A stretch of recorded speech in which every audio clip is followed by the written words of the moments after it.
Pourquoi tu tenais tant à me voir, frère? Je voulais te voir, frère, parce que j'avais quelques préoccupations à partager avec toi. D'accord, je t'écoute, mon frère. Tu sais, depuis que tu es devenu chrétien, comment arrives-tu à gérer le péché? Parce que, moi j'ai vraiment encore du mal, par rapport à beaucoup de choses. Je n'arrive pas à passer une journée sans pécher, mon frère. Moi non plus, je n'y arrive pas, mon frère. Tu sais, la vie chrétienne n'est pas une chose facile. Mais ce n'est pas du tout une raison, tant que, nouveau converti, tu dois continuer à vivre dans le péché.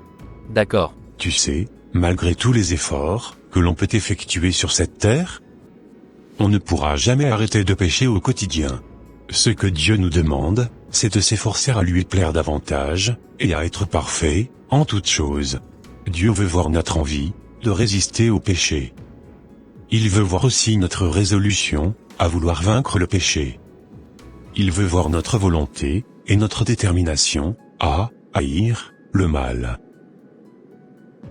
Tu sais, il est écrit dans Jean 3,16, « Car Dieu a tant aimé le monde qu'il a donné son Fils unique, afin que quiconque croit en lui ne périsse point, mais qu'il ait la vie éternelle. » Tu sais, Jésus-Christ n'a pas payé le prix à la croix pour que nous soyons toujours esclaves du péché.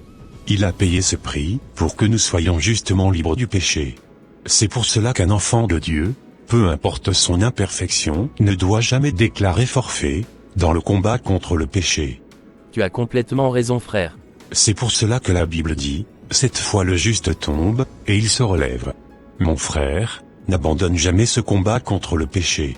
Ne laisse pas un péché triompher sur toi. Ne t'abandonne pas à la masturbation, mon frère, car je sais que tu es encore jeune. Ne t'abandonne jamais à la fornication, ni à l'adultère, ni au mensonge, et à l'impudicité. Même s'il arrivait que tu commettais un péché, relève-toi aussitôt, mon frère. Car il vaudrait mieux pour nous de se relever du péché, que de vouloir se vautrer dans le péché. C'est pour cela que la parole déclare que le salaire du péché, c'est la mort. Mais le don gratuit de Dieu, c'est la vie éternelle en Jésus-Christ notre Seigneur. Dieu n'a jamais voulu qu'une âme se perde, ou aille en enfer. Car l'enfer n'a pas été créé pour nous. Mais il a été créé plutôt pour le diable et pour ses anges. Oh, merci beaucoup, frère, tu me reboostes énormément ma foi. Bah de rien, mon frère, on est ensemble. Que le Saint-Esprit de Dieu t'aide et te convainc à améliorer ta façon de t'habiller.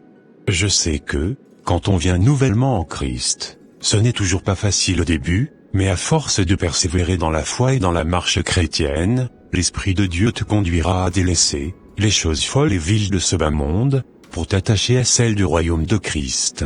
Que le Seigneur te fortifie et te garde. Amen, et merci encore pour tout ce que tu venais de me dire. Je mettrai tous tes conseils en pratique, et je te tiendrai au courant par la suite. De rien, mon frère, c'est normal. À bientôt, mon frère. À bientôt, mon ami. Ça sera tout pour cette vidéo. Si cette vidéo vous a plu, n'hésitez pas de mettre un j'aime, de la commenter, et de la partager à vos proches, afin qu'une seule âme soit sauvée et édifiée.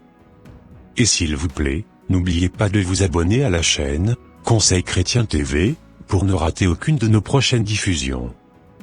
Que Dieu vous bénisse et vous garde. Bye bye.